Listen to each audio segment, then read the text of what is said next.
প্রথমে দেখো ব্লাউজের মাপটা আমি দেখাচ্ছি। টোটাল লেন্থ হচ্ছে 16 ইঞ্চি, আর কাঁধের মাপ নিয়েছি 3 ইঞ্চি প্রায়, কিন্তু একটু কম নিয়েছি, কাঁধটা যাতে সরু হলে দেখতে বেশি সুন্দর লাগে। আর এখানে আর্ম হোল এর মাপ নিয়েছি 6.5 ইঞ্চি। তোমরা 7ও নিতে পারো, যার যেমন মাপ সেই মাপ অনুযায়ী নেবে। আর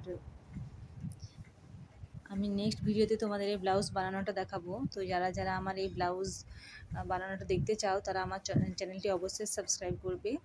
এবার দেখো এই গলা থেকে কাঁধের টোটাল মাপ 6 ইঞ্চি, এটা তো তোমরা জানোই। যেহেতু এটা বড় গলা, তো গলার শেপটা আমি আগে এঁকে নিয়েছি, তারপর কেটেছি। আর এটা 10 ইঞ্চি, মানে ফোল্ড করে 10 ইঞ্চি, তাহলে হবে 20 ইঞ্চি।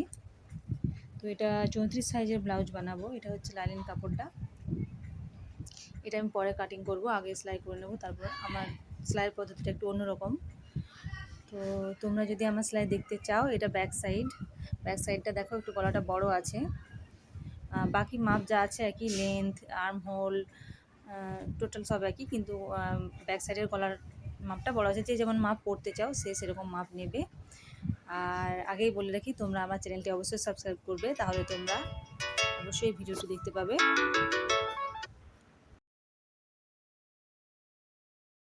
তো এটা হাতা, আর এটা আমি গ্লাস হাতা করব, তাই লম্বাটা একটু বেশি আছে, প্রায় 11 ইঞ্চির মতো লম্বা আছে।